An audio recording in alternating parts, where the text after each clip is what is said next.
Hello there. So in a previous video I mentioned this test bed I 3D printed. So the idea is, rather than setting things directly up on your model and possibly causing some damage with the servo throws being at their maximum, with the bench we can pre-set up some of those endpoints on the servos, reduce those to stop causing damage when we actually connect the transmitter to your model. Set up the receiver, the channels you want to for each servo, etc. Set up the motor, add some throttle curve, and also any additional modules you might be using. Here I've just put a relay, for example, and it could be lighting, etc. So on mine I've got 7 servos set up and a motor and this module. I've got 10 channel receiver, but with the 7 servos and the motor I thought it'd be ideal, you know, if you've got an 8 channel there, or use as many as you want actually, so but they're there for that purpose. So I'm using 9-gram servos because I had plenty of those around. Got a brushless motor set up with a ESC just underneath and the battery, and in this case 10 channel receiver, and yeah, the space at the end for the additional module, etc. Or you can test out an ESC on there.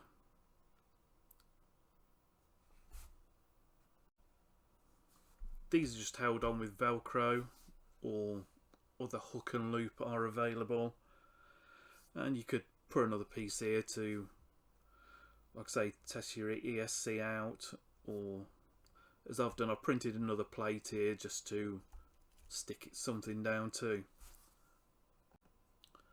So just switching on the transmitter, I'll go through some of the things you can do.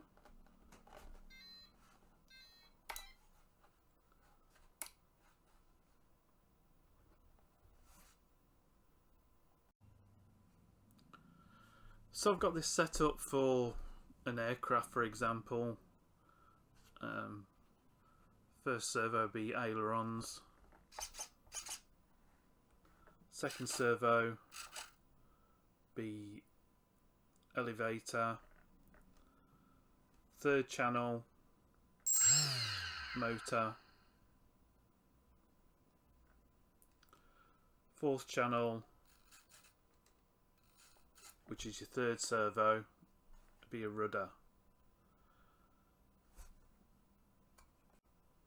If there's a vehicle, first servo steering, you have your second channel set up on your motor there, and then third channel, etc. onwards.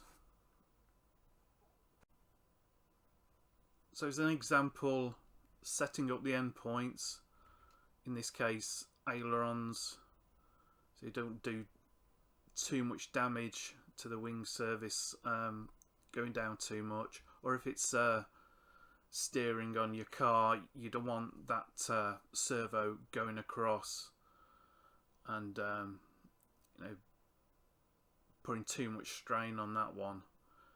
So we can adjust the endpoints down, for example on this one, so there's not much strain, too much strain. We can reduce it right down and then alter it on the aircraft or the car. So I'm going to put this one onto full throw. and I'm going to turn down the endpoints, and you'll see it moving inwards. So that's the endpoint set for that one on that side. Over on that side, you can do the same again.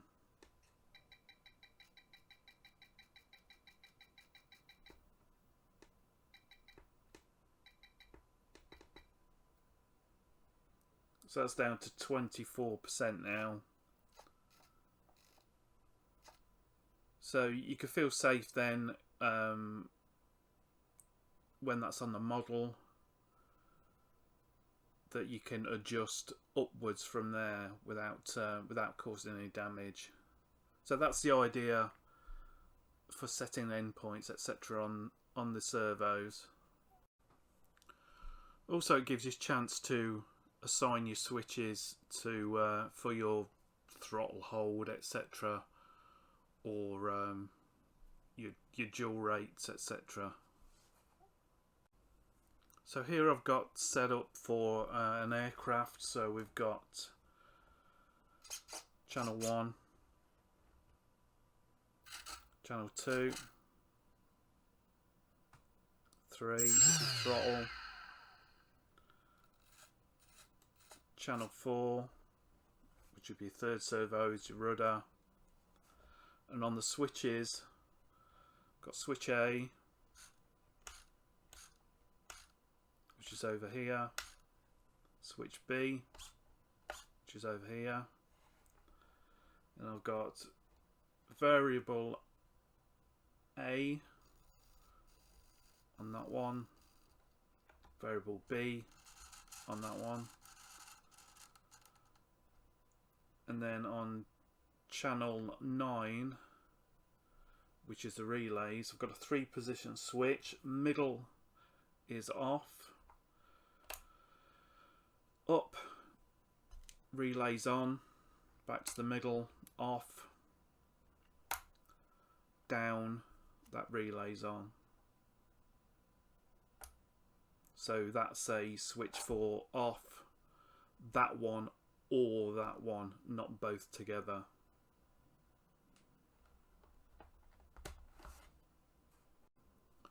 So that's pretty much the idea of the test bench, and I'll include the 3D printed files in the description, well, the link to them, so you can have a go at making that yourself if you would like to. Oh, and by the way, if you've got the 40 millimeter servos, the spacing underneath this plate, they'll fit in there, so you could always cut the plate down and have your large servos in there if you wanted to, and then just make something up over here to stick your various parts on. But yeah, that's the spacing under here if you need for the larger servos. If you've just got 4 servos, etc., so you can cut the plate off, put your 4 servos in there. So if you think it might be some of use to you, download the files, edit them if you wish, change them to what best suits you, and give it a go. So thanks for watching. Don't forget to like, subscribe, etc., and we'll see you soon.